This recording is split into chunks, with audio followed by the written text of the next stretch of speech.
நேற்றும் இன்றும் என்றும் மாறாத ஜீவிக்கிற தேவனின் இனிய நாமத்தினாலே உங்கள் அனைவரையும் வாழ்த்துகிறேன். இன்று என் பேர் அழைக்கப்படும் போது என்ற தலைப்பில் நாம் தியானிக்கலாம். தேவன் எப்போதும் தனது மக்களை தங்கள் வாழ்நாளில் ஒரு குறிப்பிட்ட வேலையை செய்ய அழைத்திருக்கிறார். அழைப்பு தேவனிடமிருந்துதான் வருகிறது. ஆனால் எஜமானரின் அழைப்பை கேட்பதும் அதன் வழியாக செயல்படுவதும் முற்றிலும் நமது விருப்பம்தான். பல நூற்றாண்டுகளுக்கு முன்பு தேவன் உலகத்தை முற்றிலுமாக அழித்து அதை மறுசீரமைப்பதற்கான தனது வேலையை செய்யும்படி நோவா என்ற ஒரு மனிதனை முன்கூட்டியே அழைத்தார். பின்னர் தேவன் ஆபிரகாமுடன் ஒரு உடன்படிக்கை செய்ய கல்தேயரின் ஊரிலிருந்து அவரை அழைத்தார். ஆபிராம் என்ற பெயர் ஆபிரகாம் என்று மாற்றப்பட்டு அவரிடத்திலிருந்து எனக்கு சொந்தமானவர்கள் என்று தேவன் சொல்லக்கூடிய ஒரு தேச மக்களை உருவாக்கினார். ஆபிரகாமின் மூலம் மட்டுமே பூமியில் உள்ள குடும்பங்கள் தேவ குடும்பத்துடன் சேர முடிந்தது. மேலும் எபிரேய சமூகத்தின் உணவு தேவைகள் பூர்த்தி செய்யப்படுவதை உறுதி செய்வதற்காக யாக்கோபின் 11வது பிள்ளையையும் ஆபிரகாமின் கொள்ளு பேரனுமான யோசேப்பை எகிப்துக்கு முன்கூட்டியே அனுப்ப கர்த்தர் தேர்ந்தெடுத்தார்.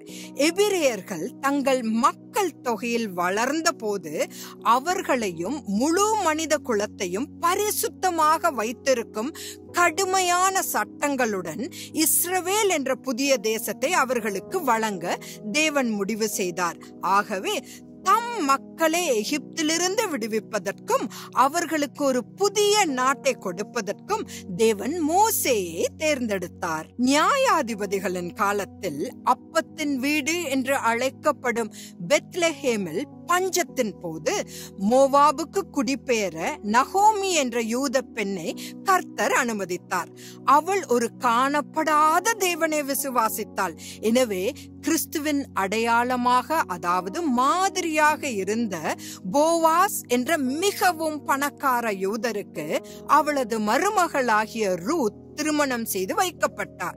ரூத்தின் வாழ்க்கையின் மூலமாகவும் போவாசுடனான அவளுடைய திருமணத்தின் மூலமாகவும் புறஜாதியாரையும் தனது செட்டைக்குள் இழுக்க தேவன் தனது விருப்பத்தை வெளிப்படுத்தினார்.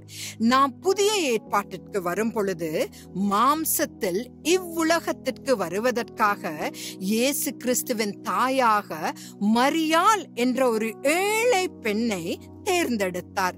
பூமியில் தேவன் விரும்பிய திட்டங்களை நிறைவேற்ற அவர் ஆண்களையும் பெண்களையும் அவர்கள் பிறப்பதற்கு முன்பே தேர்ந்தெடுத்தார். ஏனெனில் அவர் எல்லாம் அறிந்தவர். சீஷர்களும் கூட இந்த உலகில் சாட்சி அளிக்கவும் நற்செய்தியின் செய்தியை பூமியின் கடையாந்திரத்திற்கு கொண்டு செல்லவும் இயேசு கிறிஸ்துவால் தேர்ந்தெடுக்கப்பட்டனர். தேவனின் அழைப்புக்கு பதிலளித்து பூமியில் அவரது விருப்பத்தை நிறைவேற்றிய ஒவ்வொரு ஆணும் பெண்ணும் இறுதியாக பீமா நியாய தீர்ப்பில் தங்கள் விருதுகளை பெறுவார்கள். கர்த்தர் அழைக்கும் போது நாம் அழைக்கப்பட்டுள்ள அந்த வேலையை முடிக்க உதவுவதில் அவர் எப்பொழுதுமே உண்மையுள்ளவர் என்பதை உங்களுக்கு நினைப்பூட்டுவதன் மூலம் நான் முடிக்கிறேன்.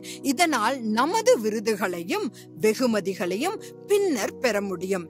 சீக்கிரத்தில் கர்த்தருடைய எக்காலம் ஊதப்படும். உங்கள் பெயர் அழைக்கப்படுவதை கேட்க நீங்கள் ஆயத்தமாக இருக்கிறீர்களா? மாரநாதா.